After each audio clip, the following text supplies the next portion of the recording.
घेतला असे कृषी मंत्री धनंजय मुंडे यांच्या बाबतीत केले. कसं आहे की आता धनंजय मुंडे यांनी अगदी प्रेस कॉन्फरन्स घेतली बऱ्याच थाटात एका खुर्चीवर, ज्याच्यावर नेहमीप्रमाणे असा पांढरा टॉवेल टाकलेला असतो, सगळ्या मंत्र्यांच्या खुर्च्यांवर असा एक छान पांढरा टॉवेल असतो, तशा खुर्चीवर बसत त्यांनी एक प्रेस कॉन्फरन्स घेतली आणि मला वाटेल ती नावं देखील ठेवली. दमानिया नाही तर काय म्हणाले ते, बदनामिया. तर खरं तर त्यांनी पुराविया असं म्हटलं असतं तर ठीक आहे, पण बदनाम लोकांना जर त्यांचे पुरावे मी देत असेल तर मला कुठलंही नाव चालेल, मला काही प्रॉब्लेम नाही. त्यांना जे म्हणायचंय म्हणू दे, एक पुरावे बाहेर काढून.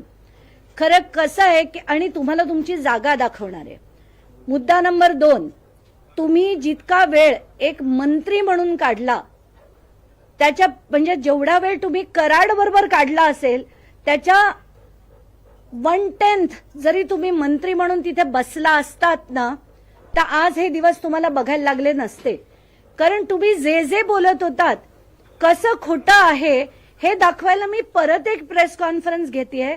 आणि आता हे कागदपत्र जे आहेत जे मी अपलोड केलेले आहेत ते आता पुन्हा वाचून दाखवते, कारण तुम्ही जे म्हणालात ते कसं चुकीचं आहे ते दाखवूया. आता तुम्ही म्हणालात मुख्यमंत्र्यांना अधिकार नाहीत, तर मला स्वतःला ते अधिकार होते. मुख्यमंत्र्यांना अधिकार नाहीत असं ज्या अंजली दमानिया म्हणतायत त्यांना मला सांगायचं आहे की त्यांना पूर्ण अधिकार आहेत वगैरे वगैरे वगैरे. आता हा जो GR आहे याच्यात तारीख आहे 12 एप्रिल 2018. याच्यात सरळ काय लिहिलंय हे मी अमुक भाग त्यातला वाचून दाखवते. दिनांक 5 डिसेंबर 2016च्या परिच्छेद 1 मध्ये नमूद केल्यानंतर थेट लाभ हस्तांतरण संदर्भात नवीन वस्तूंचा समावेश करण्याचे अधिकार माननीय मुख्यमंत्री यांना देण्यात आलेले आहेत. तथापि वस्तू वगळण्याचे अधिकार देण्यात आलेले नाहीत. कृपया याची नोंद घ्या की त्यांना वगळण्याचे अधिकार देण्यात आलेले नाही. आणि हा मी डॉक्युमेंट नंबर 26 जे अपलोड केलेलं आहे ते कृपया धनंजय मुंडे यांनी डोळे उघडून बघावे. शासन निर्णय निर्गमित झाल्यानंतर जर कुठे कठीण वाटत असेल, एखादा लोकप्रतिनिधीला वाटत असेल की अमुक पुस्तकं जी आहेत त्याच्या DBT मध्ये न जाता ते थेट देण्यात यावे असं जर कुणाला वाटत असेल तर त्याच्यासाठी एक समिती स्थापन करण्यात आली होती.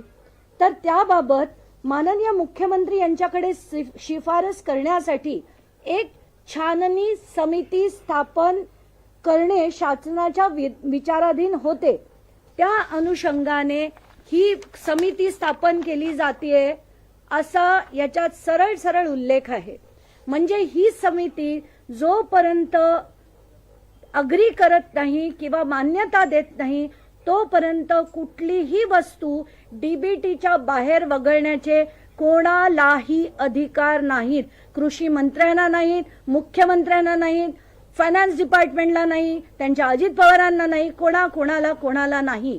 आणि ही जी समिती आहे ज्याच्यात मी सकाळी देखील वाचून दाखवलं, मुख्य सचिव, अपर मुख्य सचिव म्हणजे वित्त, अपर मुख्य सचिव नियोजन, प्रधान सचिव माहिती व तंत्रज्ञान आणि इतर सगळे असे 8-9 लोक, 7 लोक प्लस 2 असे सगळे जे आहेत तेच याच्यावर निर्णय घेऊ शकतात.